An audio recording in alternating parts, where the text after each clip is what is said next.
Baik, kita bergeser lagi ke informasi lainnya. Ada pasca penemuan mayat seorang ASN Nias Utara Ghazali Lahagu selaku Kepala Bagian Organisasi Sekretariat Daerah Nias Utara, polisi akhirnya menangkap 2 anak di bawah umur yang telah mengaku membunuh ASN tersebut. Jadi 2 remaja masih berstatus pelajar, pemirsa, tengah menjalani pemeriksaan di unit PPA Polres Nias Selatan. Dalam aksi pembunuhan oknum ASN tersebut terdapat 3 orang pelaku ya, sementara 1 pelaku lainnya ini masih dalam pengejaran polisi dan identitasnya ini sudah diketahui. Dari hasil keterangan sementara yang didapat dari para pelaku, aksi pembunuhan tersebut dilakukan para pelaku di atas mobil korban dengan cara mencekik leher korban dengan menggunakan ikat pinggang sampai korban kehabisan nafas. Melihat korbannya sudah tidak bernyawa, ketiganya lalu membuang mayat korban di Kabupaten Nias Selatan untuk menghilangkan jejak. Baik, untuk mengetahui secara utuh dari kasus ini, kami akan mengajak Anda untuk berbincang dengan AKBP Reinhard Nainggolan, Kapolres Nias Selatan. Selamat pagi, Pak Kapolres. Selamat pagi. Selamat pagi, Mas Bayu, Mbak Vita. Baik, Pak Kapolres, jadi pangkal masalah dari kasus pembunuhan ini apa sebenarnya? Jadi dapat kita sampaikan pagi hari ini, motifnya kita dalami masih dalam motif ekonomi. Jadi kasus ini cukup menarik karena melibatkan para pelaku anak dan juga bisa kita lihat kondisi di masyarakat kita yang masih banyak predator-predator anak yang memang harus kita sama-sama jaga untuk anak-anak kita semua. Oke, motif ekonomi seperti apa Pak Kapolres yang pada akhirnya membuat pelaku ini menghabisi nyawa korban? Dapat kami terangkan sedikit di sini, Mbak Vita, Mas Bayu. Jadi anak-anak SMA ini masih di bawah umur, rata-rata umur 16 tahun, 17 tahun, masih di bawah 18 tahun. Jadi mereka mengharapkan sesuatu, dalam hal ini uang, dari korban. Awalnya kita ketahui Mr. X, kemudian dapat kita ungkap melalui kegiatan scientific crime investigation, antara lain forensik, masalah bedah mayat.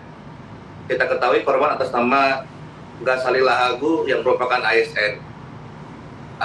Jadi korban menghubungi para pelaku untuk bertemu di suatu tempat yang mana sudah mereka kesepakati bersama.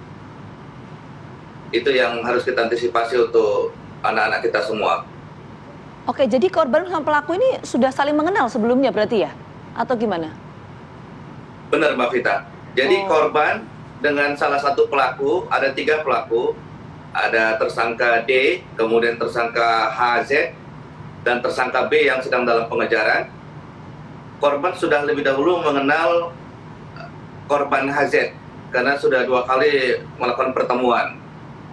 Kemudian pada saat naas tersebut, mereka bertiga sudah berencana untuk berbuat jahat terhadap korban. Oke. Mereka bertemu itu dengan tujuan apa, Pak Kapolres? Itu yang saya sampaikan tadi, mohon izin Mas Bayu.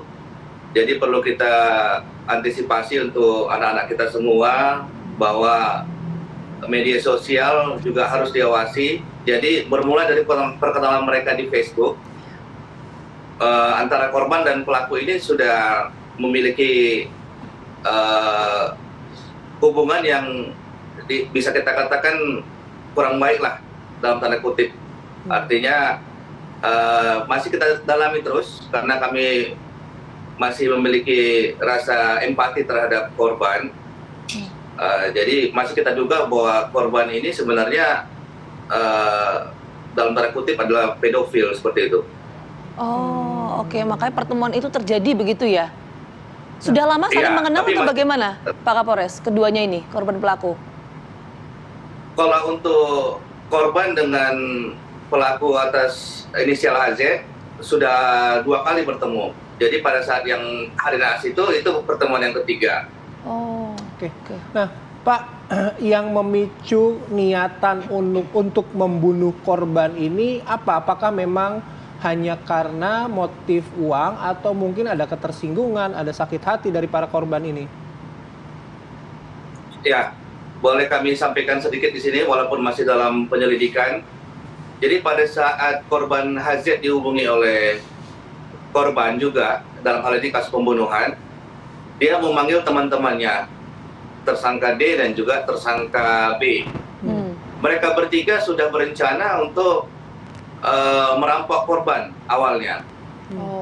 Tapi karena pada saat masuk di mobil tersebut situasi tidak bagus, akhirnya mereka melakukan kejahatan diduga pembunuhan tersebut. Karena memang kejahatan itu kan terjadi karena adanya niat dan juga kesempatan. Baik. Jadi saat itu mereka bertiga timbul niat jahatnya untuk menghabisi korban seketika itu. Nah, dari pengakuan dari proses penyelidikan saat ini begitu, pengakuan dari para pelaku ini apa saja dan apakah sudah diketahui Pak posisi si pelaku yang saat ini masih berstatus DPO ini? Baik Mas Bayu, saat awal kami menemukan penemuan jenazah Mr. X, kita belum bisa mengidentifikasi. Kemudian kami berkoordinasi dengan Polres Nias, yang mana saat itu juga dilaporkan tentang orang hilang. Jadi orang hilang pada tanggal 14 Oktober hari Jumat, kemudian ada penemuan jenazah pada tanggal 21 Oktober hari Jumat juga. Dalam waktu 4 kali 24 jam, 4 hari, kita dapat mengidentifikasi para pelaku. Ada 3 pelaku dengan inisial D, HZ, dan juga B. Saat itu D kabur ke Pekanbaru, kita melakukan pengejaran sampai ke Pekanbaru, dibantu oleh tim, kita dapatkan tersangka D. Kemudian dibantu dengan rilis yang kami lakukan pada tanggal 28 Oktober, tersangka HZ melihat di medsos dan juga di media televisi bahwa perbuatannya sudah diketahui. Akhirnya kakek tempat tersangka HZ tinggal memaksa HZ untuk menyerahkan diri ke Polres Nias Selatan. Oke, baik Pak Kapolres, nanti kita tunggu Pak ya perkembangan penyidikan atas kasus ini. Sekali lagi terima kasih banyak sudah berbagi informasi bersama kami Pak, sehat selalu. Ya, terima kasih Mbak Vita, Mas Bayu. Ya, terima kasih Pak. Terima kasih Pak Kapolres.